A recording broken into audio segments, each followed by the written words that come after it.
Baby blankets are cute and all, but have you heard of the hika? If you something through a link on this page, we may earn a small commission. How this works. When you're elbow deep in all things baby, it's easy to lose sight of the other person who needs nurturing, you. Those first few weeks of healing and dealing are intense, and require lots of extra TLC. Use this small yet mighty DIY kit to stock up and ensure you have soothing and self-care on lock. Baby blankets are great and all, but any friend who shows up with these postpartum care essentials is a friend for life. Share on Pinterest acetaminophen to help ease postpartum aches and pain. Acetaminophen, Tylenol, gets the green light from doctors. It's not something you want to take for the long haul, but the National Institute of Health trusted source says it's a good choice for breastfeeding moms. Boppy the Boppy is the OG breastfeeding pillow, and it's a favorite for a reason. It makes positioning baby onto your chest easier and reduces friction, which is especially important after a C-section. It can also help you get more comfortable, which is critical when you're breastfeeding for what feels like hours at a time. Breast pads available and washable or disposable. Breast pads help keep wet spots at bay by absorbing excess milk. They're especially great for those with overactive letdown. However, 2 things: change them regularly, and if they chafe you or are uncomfortable, skip them. Cabbage leaves. This old-fashioned trick works. It can reduce swelling from engorgement the first few days or weeks postpartum. Grab big, cold cabbage leaves and literally wear them. Drape them on your exposed chest until they warm and wilt, then discard. Note that continued use of cabbage leaves may decrease milk supply, so only use them until your initial engorgement discomfort subsides. And then they're helpful again if you experience engorgement with weaning. Gel pads. These help soothe chapped, painful nipples that often come in the early days of breastfeeding. Lancino. These are reliable, and they can be refrigerated for extra. Hecka. This little gem looks like a standard manual breast pump, but oh, it's so much more. It can suction onto the breast that baby isn't currently feeding on to collect any milk that might be expressed during the letdown.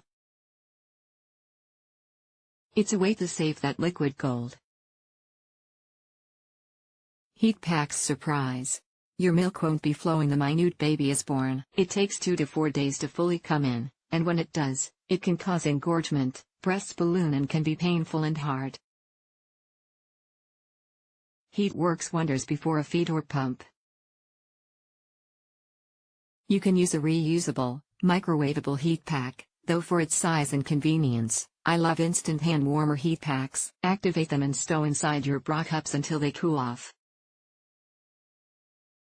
Ibuprofen, Advil, when taken as directed, may be an even better choice than acetaminophen for postpartum pain because it's also an anti-inflammatory. According to the National Institute of Health trusted source, because of its extremely low levels in breast milk, short half-life, and safe use in infants in doses much higher than those excreted in breast milk, ibuprofen is a preferred choice as an analgesic or anti-inflammatory agent in nursing mothers.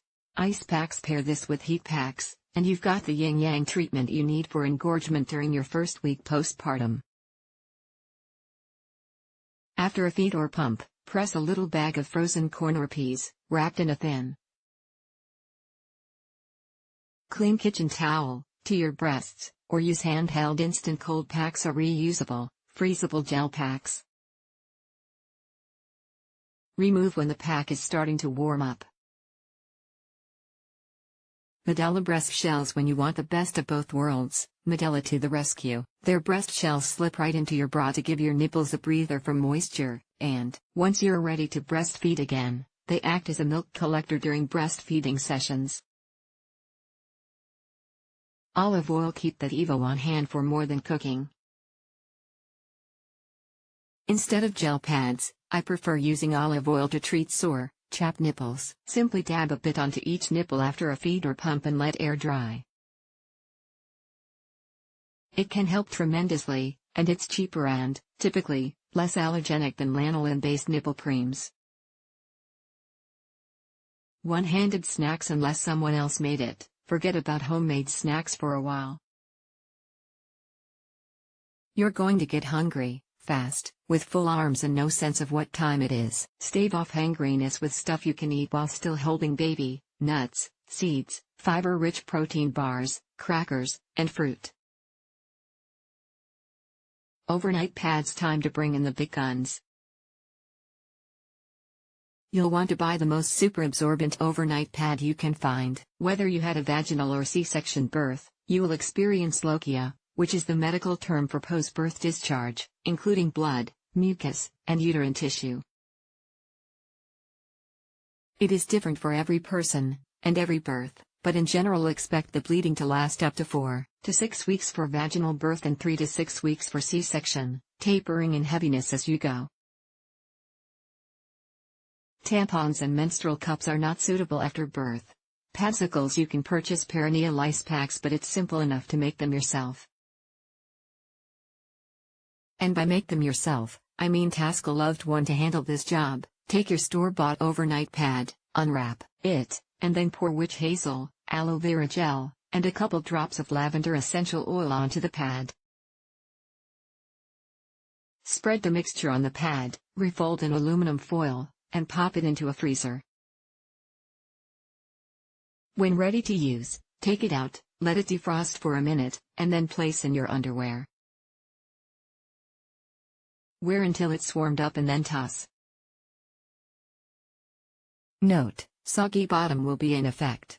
Choose your seat wisely. Peri bottle. Most hospitals will give this to you, and by all means, take it home. It's basically a condiment squeezy bottle for your vulva. Some, like Frida Moms, come with an angled tip and can be used upside down. Amazing. You'll fill it with warm water and spray it downtown while urinating to relieve discomfort and clean the area. Air dry or blot. Never wipe yourself dry after. Perineal spray. Similar to the padsicles, this is a cooling spray which can provide relief. Though its effects are not long-lasting, some postpartum moms love this, others don't find much use for it. Up to you.